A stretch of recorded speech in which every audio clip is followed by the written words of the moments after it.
Hi everyone, this is Jim. Welcome to this postmortem of my Blitz game number 764.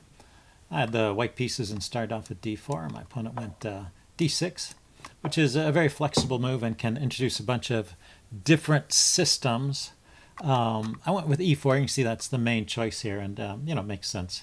Play in a simple fashion, just take the center like they tell you to.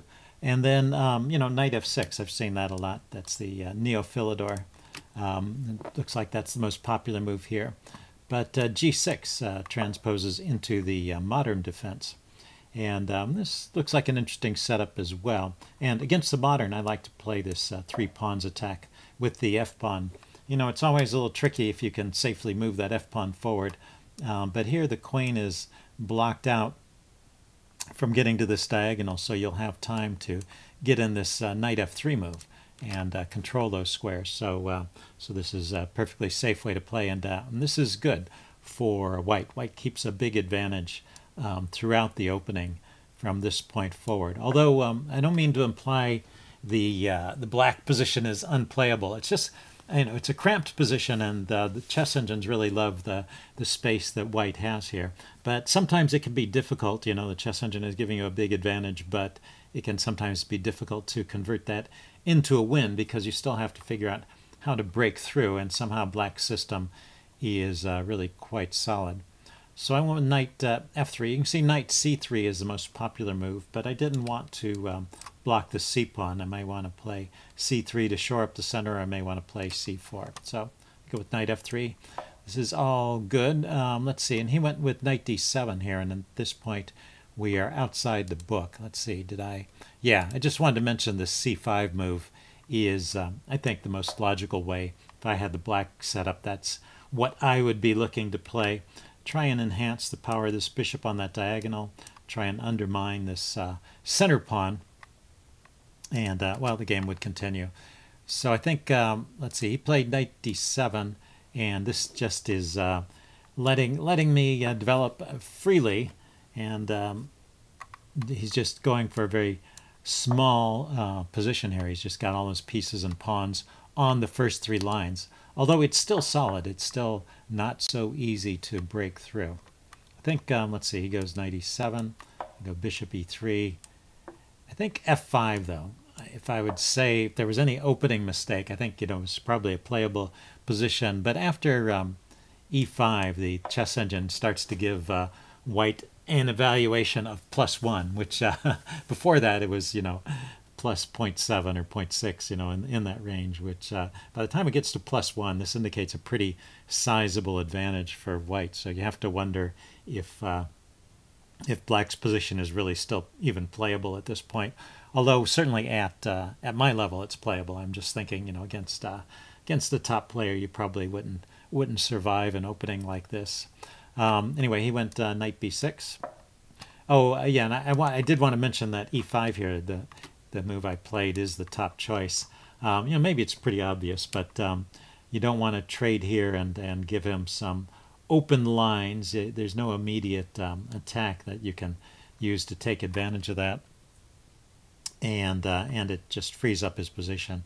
So when you push the e-pawn forward, you're shutting in this bishop, but you're also shutting in this bishop because it's locked in behind the light squared pawns.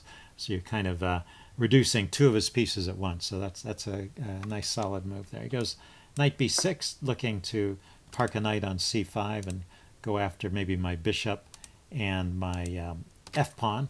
So I play c4 to prevent it, and he goes d5. So just closing the center for the moment, and I decide to keep the tension with b3. I think this is all still good. He goes h6, go knight c3, and he goes g5. And so at this point, the chess engine, by this point, is giving white a winning advantage. He could still try. I mean, this knight b6 move here was not very accurate either, blocking in the bishop. So he's in some trouble already, and the advantage has risen past +1. It's getting into winning territory for white. But so g5 is kind of a desperate move to break out. The chess engine would play like this: a6, a4, and the game would continue. It's like I was saying, white is better, but it still is going to take some time to break through and some correct arrangement of the pieces. So still lots of ways for white to go wrong here. So g5 simplifies things for me by just giving up a pawn here. And, sometimes you're reluctant to take these pawns in front of the king because you're going to have open lines. But, he hasn't castled. He can't get the other rook over here. My pieces are well positioned and I have the space, which allows me to maneuver my pieces around for the defense. So I think in this case I have nothing to fear from opening up the king side, and I can gain a pawn. He goes knight g6. I went ahead and took here. This probably is not best. The chess engine, I forget what it was playing, some other move to just kind of keep the tension. I've won that pawn. If he takes back, I would really prefer for him to take, and then that brings another piece of mine forward. When he takes, I'm sort of helping him out a little bit by allowing these exchanges. So, but still winning position for white. Let's see, I go queen d2, kicking that rook, and he drops the rook back. I thought he might have tried rook to h5, but I guess not a whole lot comes out of that. So anyway, I go with queen g5. He goes rook g8, defending his knight. And I just traded queens, and definitely the chess engine disapproves of this. It says that my winning way to keep that winning position is to keep the queens on and play something like this. And let's see, then if the queen goes to e7, then I can actually get a passed pawn this way. And this looks pretty good. He's got a weak pawn here. I've got a passed pawn here. And the thing is, the queen didn't have to go to e7, but on other moves, like queen to d7, c5 is a move that makes it difficult. See, that's true. That knight has no squares. So he's got some problems here, figuring out how to place his pieces, and just keeping the material on is how to make his pieces as awkward as possible, I guess. Anyway. So by trading, it like I said, it kind of helps him out by getting rid of the material and making it easier for his remaining pieces to at least find squares to develop to. So I kind of let off the gas a little bit. And then king h1 is another slack move. So I had a couple of lazy moves in a row. Let's see. Instead, the chess engine likes g3. I actually thought about this g3 move. He can hop his knight into f4 and then just use this tempo. I kind of lost the tempo by playing king h1. Now if he takes the bishop like happened in the game, I use that tempo to play rook c1. And now the rook is defending the c pawn. So we've just gotten rid of some material. He still has the bad bishop, and I keep my extra pawn. So that's the best way to play this. King h1 is not so clear, and in fact, with optimal play here, did I give a line? No, I don't give a line. It was nearly equal after a few moves. So let's see. I go g3, he takes, and I take. Yeah, I didn't realize I was losing this pawn here. Yeah, so he's equalized at this point. So I've kind of let him off the hook. I didn't really punish that opening the way I should. I had a couple of chances there, although as I said, there was no real breakthrough. It was more a matter of keeping the material on and maneuvering your pieces and trying to take advantage of your greater space. So it's something that's easier said than done often. Right here, the chess engine likes this line. It likes for me to go ahead and take and then play knight f4, get this knight on a good post. I wanted to get that knight to f4. That was one of my ideas, and put pressure on the e-pawn. This is a direct way to do it. So I think that's a little better than what I played. I played rook a to c1 so that after this trade, at least I would be keeping his knight out of these squares, but his knight gets a nice post on d5, and I don't get f4 for my knight anymore, at least not without trading. So so it's not quite as good. In fact, the chess engine, I think, starts to like black along here. He's gotten his pawn back. He's got his pieces out. He has the bishop. If he can just get that bishop into the game, it's starting to look pretty good for black. Probably in the range of about even, really. But I'm still trying to prove that I can make that a bad bishop. So I play knight c3. And here's how the chess engine would handle this and actually end up with a slight edge to white. It would trade and then just turn this bishop from a bad bishop into a good one. And the bishop has a good square on c6, and I can't really stop the bishop from coming there. Let's see, rook f to c1, bishop c6, king g2. And, well, it's an interesting and unbalanced kind of game, but I can no longer claim any advantage here. I can't claim that I have the better minor piece anymore because he's managed to get that bishop to a good position. So that's, you know, one of those precautionary notes for you. Bad pieces don't necessarily stay bad forever. You know, there's always this chance of improving them, so you have to sometimes take advantage of it when you have it. Anyway, so his knight to e3 move. This is when the advantage shifts back to me. Although, well, these knight adventures, sometimes they pay off because I almost walked into a trap here, and we'll get to that one. But if I'm careful here, and I was careful in the game, fortunately, then this is just not a good move. Let's see, I start by harassing the knight. That's correct. Goes to g4, and then I played king g2. And this was the key point, that king g2 move. I really was thinking about playing the move h3 right away, and that would have been a blunder because he gets this knight f2 with check, king g2, and knight to d3. I just wanted to point this out because I actually noticed this during the game and was talking about it, but I'm not sure it was entirely clear what I was talking about. But yeah, black is winning there, wins the exchange. So king g2 first. Now you can boot the knight, and it doesn't have that little trick. It's sometimes hard to spot those things because it's a double move. You have to see that he can get to this forking square with tempo by checking my king first. So something to keep an eye out for in your own games. Anyway, he played c6 here. Pretty sensible move, but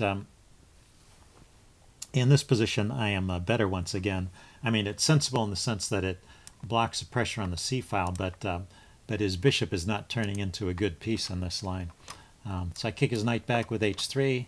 It goes to h6, and I start bringing my knight around.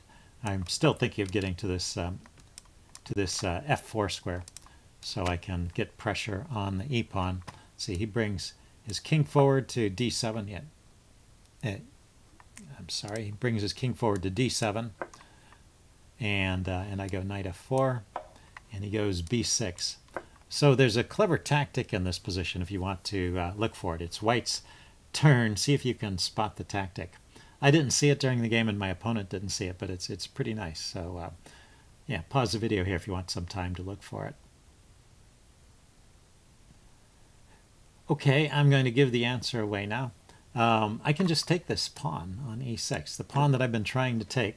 Here's my chance to take it, and it's all because he placed his king on d7 instead of putting it on e7, which was a more natural square. I mean, on d7 it blocks the bishop, and he has to take with the king, and maybe now you spot the idea of the tactic we have. Rook takes c6 check. I've picked up 2 pawns, and I'm going to pick up that knight over there because I get that great skewer on the king. So that would be pretty simply winning. But, well, I missed that idea. I was still thinking about that e6 pawn. I played h4 here so I could bring my knight in to increase the pressure on the e pawn. Let's see, he played bishop b7, so he's made his bishop a place to go. And also, he's getting some counter threats. He is turning that bad bishop into a good piece now. I have to be a little bit careful. If I move the knight immediately, you can push this pawn forward with check, which might be a little bit annoying. So I moved the king out of the way first, but it does leave a loose knight behind. But there was no way I could hold on to everything. I also wanted to hold on to this pawn, which is under fire from his rook, and I wanted to avoid walking into a check from his knight. His knight is coming into g4 with check. So king h3, probably still okay. He goes c5 now, and I go with knight g5. And knight g5, it turns out, is a mistake. Although it's not so easy to see the line here. So this is one we both missed, and of course he was in time trouble at this point. But it's pretty interesting. He could just take that knight off. So he sacks the exchange, and then he moves his knight back. And I have to be very careful here because the h-file is opened up. So if I play one careless move, for example, g6 here to kick the knight, if I'm still thinking of playing aggressively over here, this leads to checkmate. The rook is guarding all those squares. The bishop is, cancel that. The bishop is guarding this escape square here. The rook is hitting all those squares, and the pawn is hitting that square. So there's a mate in two. I can block once, but then the rook takes the knight, and it's a checkmate. So so it's a good thing I didn't. It's a good thing he didn't take that knight. I might have fallen for something like that. Let's see. Let's back up. Instead of c5, the chess engine actually thinks that he should have played knight g4 here. And then I should play rook e2 to keep his knight from hopping into the f2 square, and then a5. And, you know, it thinks white is better. Let's count the material. 1, 2, 3, 4, 5. 1, 2, 3, 4, 5. Yeah, it gives white the advantage in this position, but I don't have a material edge anymore, and the game can continue. So c5, if I find the right move here, is actually good for white. It was kind of a mistake. But I have to play the move rook to f1 here, and then if he takes, I can take back, and now I'm getting this pressure on this pawn, and then the rook is going to follow up with pressure on the f-pawn. So anyway, this looks like this is good for white here. So c5 was a little bit of a mistake, but knight g5 was also a mistake because he has this exchange sack. But if he doesn't find that, and he didn't in the game, then in the other lines I am better. So let's see, he played rook a to e8, bringing that over to defend the pawn. It's pretty logical and sort of what I was expecting. But now things just open up in my favor. I take, he takes, and I take back, and he runs out of time. But the chess engine rates this as a winning position for white. It gives it white like a +3. I mean, I have this check here, you know, so his king is going to have trouble finding squares, and I'll probably start picking up these pawns in the center as well and pushing on through. So anyway, that was a very interesting game, a little bit of back and forth, typical of Blitz, I guess, and a nice tactic there. Hope you guys enjoyed it, and I will see you again soon.